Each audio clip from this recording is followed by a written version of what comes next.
Ave Maria, cheia de graça, o Senhor é convosco. Bendita sois vós entre as mulheres e bendito é o fruto do vosso ventre, Jesus.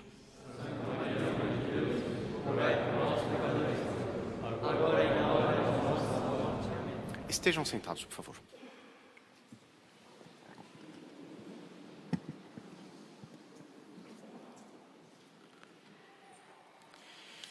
A liturgia de hoje, na sua conjugação de leituras, nos apresenta um roteiro, nos apresenta uma regra de vida para a vida da família, para a vida individual dentro da família, para a vida em sociedade.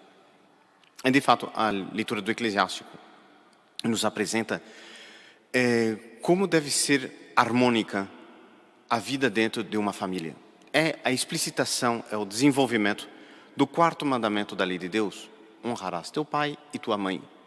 Nessas palavras simples está contida toda uma ciência de vida, está contida toda uma arte moral, toda uma série de todos os comportamentos por onde são regradas a vida da família.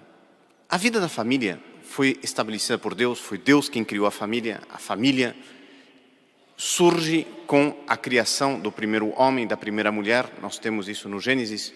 No princípio, Deus os criou, homem e mulher. E em função disto, depois se desenvolveria toda a sociedade. E por isso também a família é o núcleo fundamental da sociedade. Quando a sociedade entra em decomposição, é porque antes houve uma crise na família. E quando uma sociedade vai bem, é porque a família está com saúde, está bem organizada, está vivendo de acordo com as regras postas por Deus, regras estas que não são, como muita gente pode pensar, regras arbitrárias. Deus disse que o homem, todo homem deve obedecer, deve honrar seu pai e sua mãe. Isso tanto pode ser como não pode ser, e eu faço isso se eu quero, se eu não fizer também eu não faço.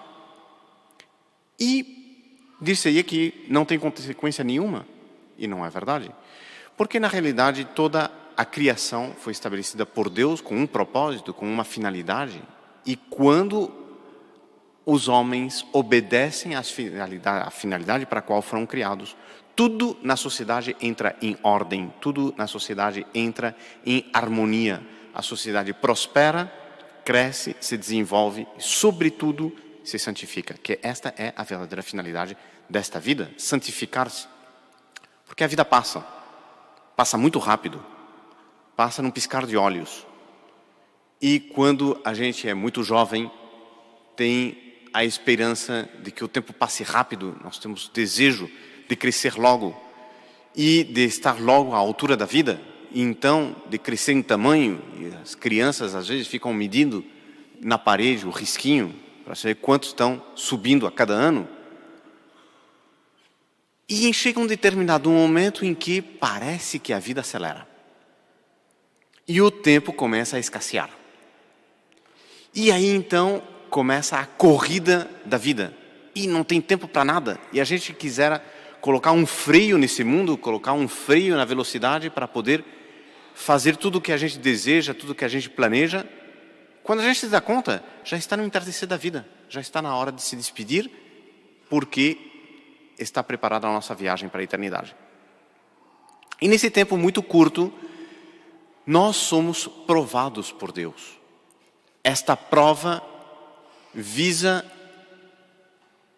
comprovar até que ponto nós somos dignos do reino dos céus. Deus nos criou para a eternidade. Ele não nos criou para esta terra. Nós estamos nesta terra de passagem, para depois de um período, se formos julgados dignos do reino dos céus, então aí nós nos salvamos e vamos para a eternidade. Para isso Deus nos dá graças. Mas, portanto, a nossa vida nesta terra não existe ao léu, não existe ao bel prazer da vontade, do arbítrio, do capricho de cada um. A cada um de nós está reservado uma determinada quota de luta, de sofrimento, de trabalho, de objetivos a cumprir nesta terra, a cumprir dentro da família, a cumprir dentro da sociedade, a cumprir dentro da história. Os grandes homens que fizeram grandes obras é porque tiveram esta visão de conjunto da história. Os grandes fundadores, os grandes chefes de Estado, os grandes papas, os grandes bispos, são aqueles que justamente construíram a sociedade com vista a esse ideal da vida eterna, porque a nossa finalidade não se cumpre nesta terra. E se cumprisse nesta terra, seria uma desilusão muito grande, porque o que um homem consegue fazer em 20, 40, 70, 120 anos que fossem, se nós durássemos até 120 anos, 120 anos passa muito depressa. E por isso é muito pouco que nós conseguimos fazer numa vida. E o que nós temos para fazer numa vida? Comprovar a Deus a quanto nós o amamos. Esta é a nossa finalidade central, a nossa finalidade específica. Demonstrar a Deus quanto nós o amamos. Deus nos criou por amor. Deus criou para amar-nos. E Deus criou com a finalidade de que após esta vida fôssemos premiados na eternidade com a visão beatífica, com o gozo do céu. Mas para isso nós devemos passar nesta terra fazendo bem. E este é o exemplo da Sagrada Família. Depois de ter dado os conselhos de como nós devemos viver nessa terra, como nós devemos viver, portanto, em harmonia, em submissão, em amor mútuo, em compreensão mútua, perdão mútuo, nós encontramos o exemplo da Sagrada Família. E aqui nós temos um ponto que é muito importante para a sociedade de hoje.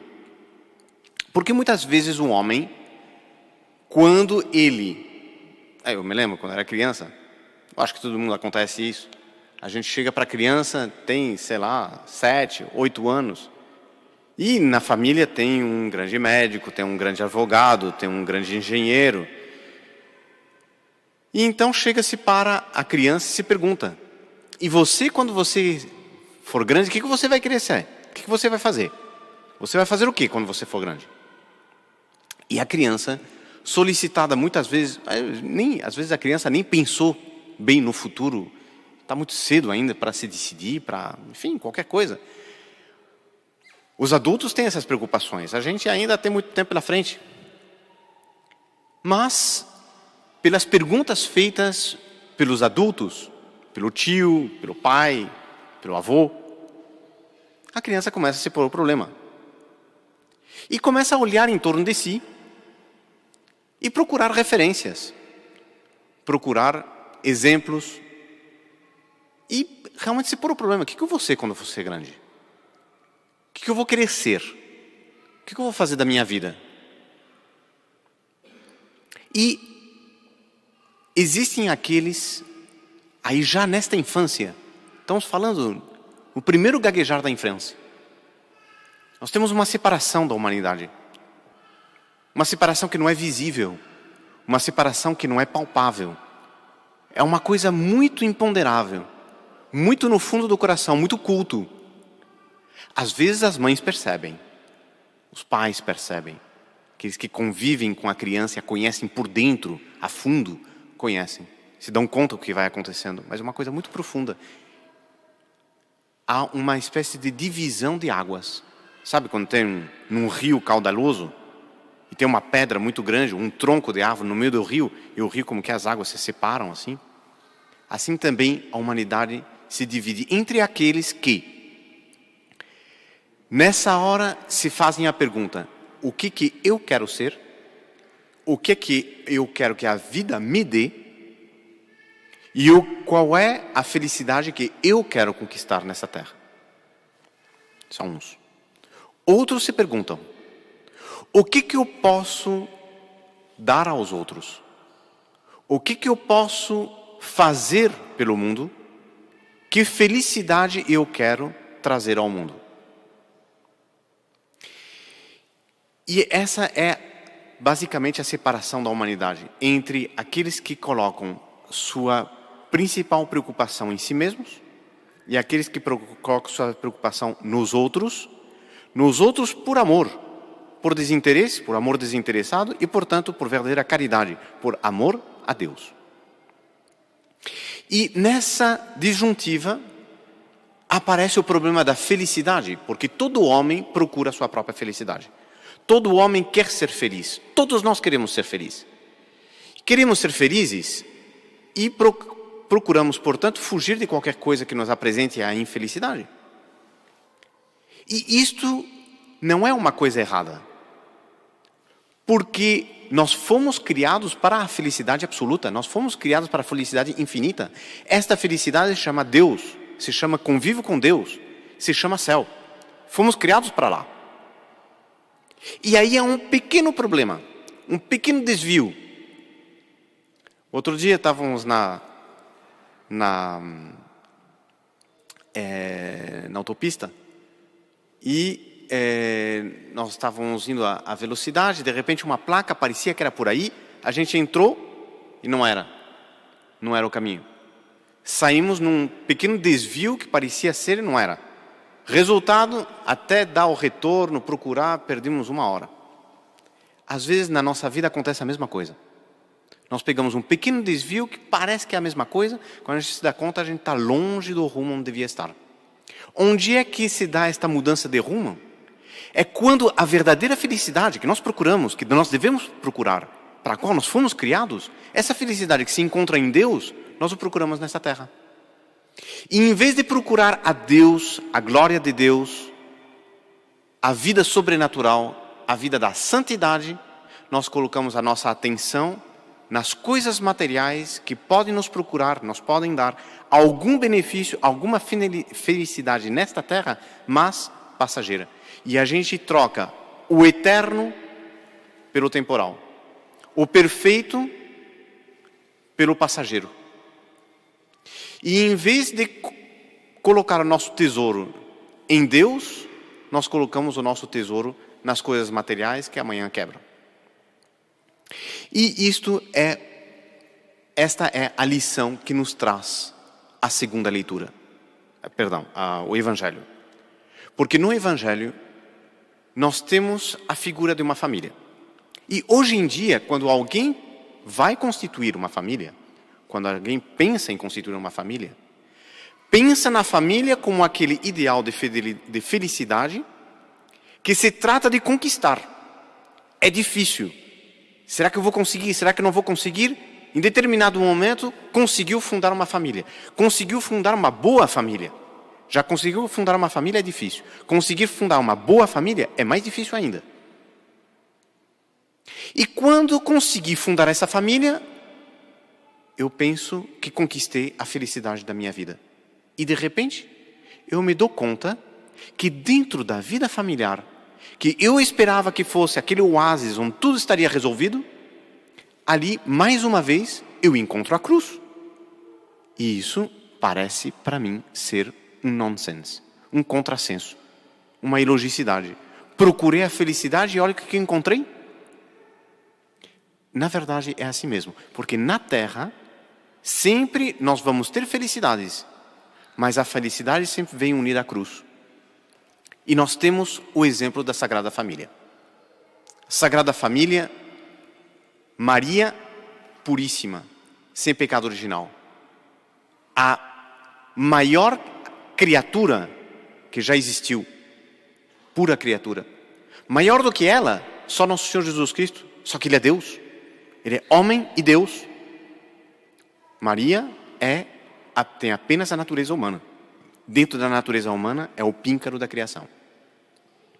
Junto com ela, São José, fidelíssimo, perfeitíssimo, um homem extraordinário, para estar à altura de Nossa Senhora, à altura de paridade, por causa do matrimônio contraído com ela, era um homem extraordinário.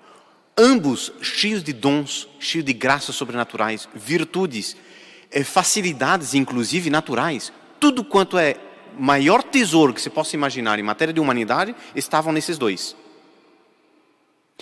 Mas a eles, Deus dá a custódia do menino Jesus. Homem-Deus. Portanto, é o auge de toda a perfeição. Ele, enquanto Deus, é todas as perfeições. Não podia haver um filho que fosse mais belo, mais inteligente, mais perfeito, mais santo, mais extraordinário do que o menino Jesus. Não existia. Pois bem, quando chega Aos 12 anos, o que nós sabemos da vida pública, da vida privada, aliás, do menino Jesus, sabemos muito pouco. Sabemos aquilo que Nossa Senhora terá relatado. Foi ela que contava as memórias e ela conta este fato. Um fato que a marcou. Em determinado momento, o próprio menino Jesus é a ocasião de cruz, ocasião de sofrimento para eles. Por quê? Porque se Deus ama verdadeiramente alguém, Ele o prova. Porque pela prova vem o mérito. E o mérito que nos torna merecedor do prêmio. Deus quer dar-nos muito. Deus quer nos premiar muito. Para nos premiar muito, Ele quer que nós tenhamos muitos méritos. Para termos muitos méritos, Ele quer provarmos muito. E, portanto, a medida do amor de Deus para conosco, o termômetro, é a cruz. Se nós temos cruz na nossa vida, podemos ter certeza de que nós somos amados. Se nós temos uma vida tranquila, calma, próspera, não temos nenhuma dificuldade, mau sinal. É porque nós não somos das pessoas amadas por Deus. O que eu fiz para Deus se afastar tanto de mim, que esqueceu-se de mim e não me mandou sofrimento? Por que Deus se está descontente comigo ao ponto de querer dar-me um prêmio menor? Pelo contrário, se eu estou sofrendo muito, isso me faz doer.